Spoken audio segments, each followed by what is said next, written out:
Proclamação do Evangelho segundo João.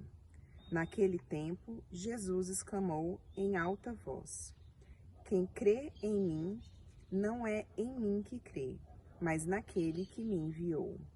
Quem me vê, vê aquele que me enviou. Eu vim ao mundo como luz, para que todo aquele que crê em mim não permaneça nas trevas. Se alguém ouvir as minhas palavras e não as observar, eu não o julgo, porque eu não vim para julgar o mundo, mas para salvá-lo. Quem me rejeita e não aceita as minhas palavras, já tem seu juiz. A palavra que eu falei o julgará no último dia. Porque eu não falei por mim mesmo, mas o Pai que me enviou. Ele é quem me ordenou e que eu devia dizer e falar. E eu sei que o seu mandamento é a vida eterna. Portanto, o que eu digo conforme o Pai me falou. Palavra da salvação. Meus irmãos e minhas irmãs, paz e bem. O Evangelho de São João, ele é dividido em duas grandes partes.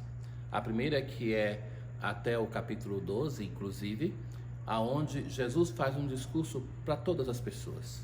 Um discurso que é aberto para quem crer nele e para quem não crer.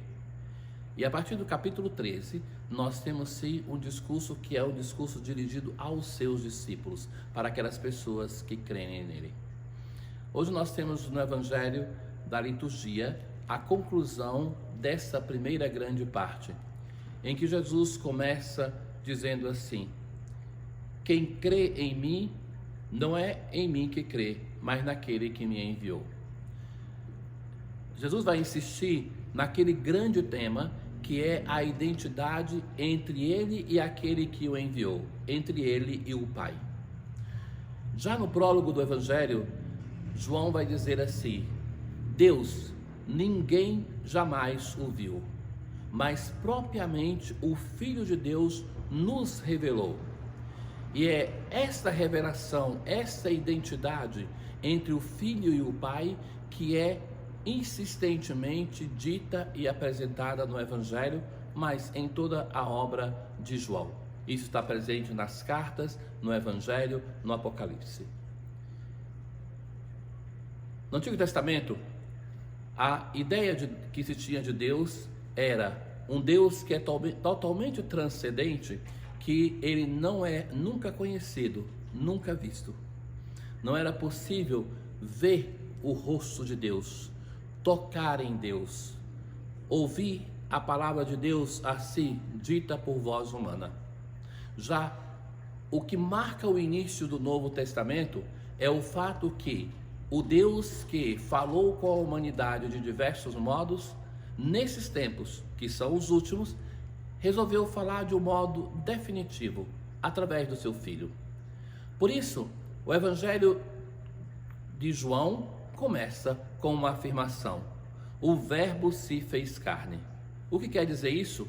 Aquela palavra que Deus vinha dizendo, uma palavra potente com a qual ele criou, uma palavra com a qual ele transformou, uma palavra com a qual ele falou com pessoas ou com a humanidade inteira.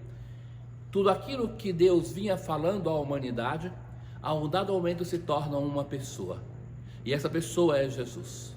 Jesus é tudo aquilo que Deus falou à humanidade, ou seja, Deus falou só o bem, todo o bem, tudo aquilo que é de bom que Deus falou, agora se torna uma pessoa. E essa pessoa é revelação do ser de Deus.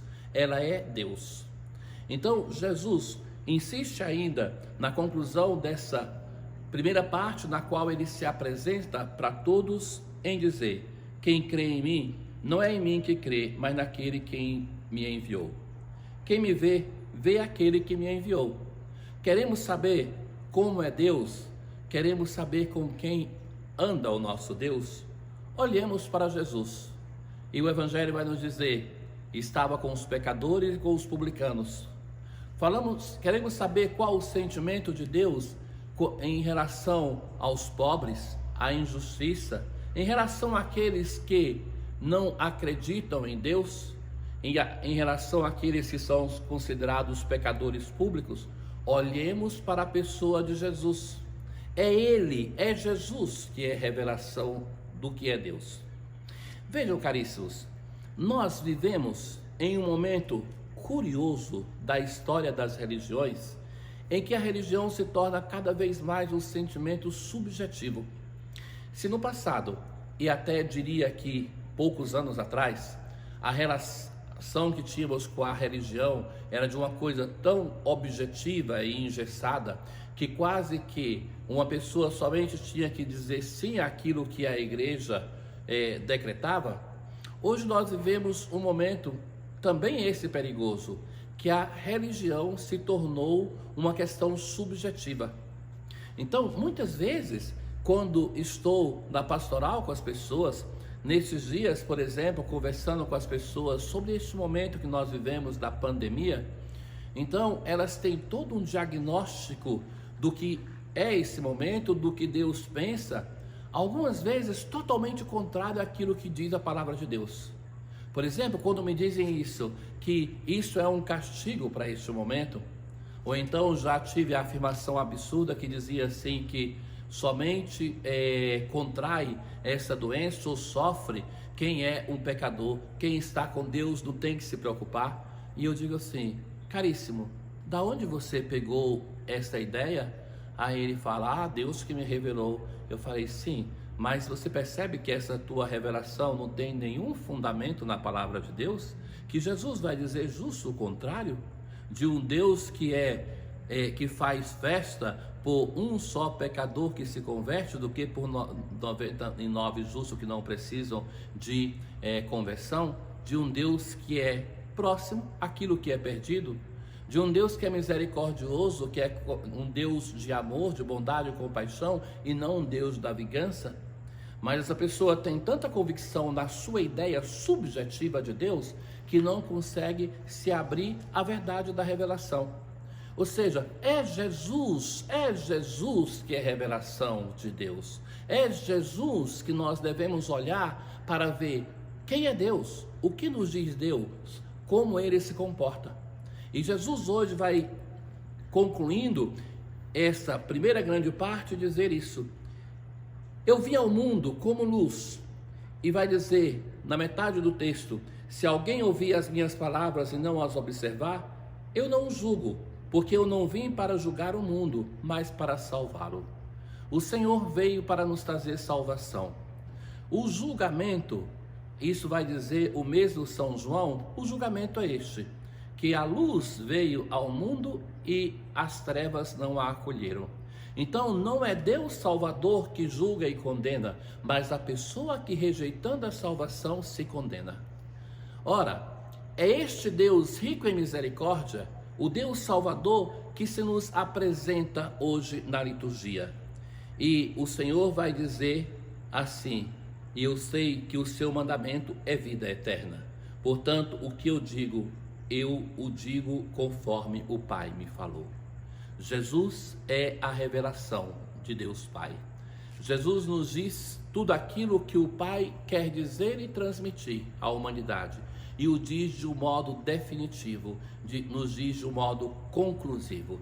Definitivamente nós podemos olhar para um verdadeiro ser humano e dizer, este é verdadeiramente Deus, um Deus que por amor a nós se tornou um de nós, para se tornar conhecido, para dizer quem é Deus e quem é o ser humano. O Senhor esteja convosco, Ele está no meio de nós. Abençoe-vos o Deus Todo-Poderoso, Pai e Filho e Espírito Santo. Paz.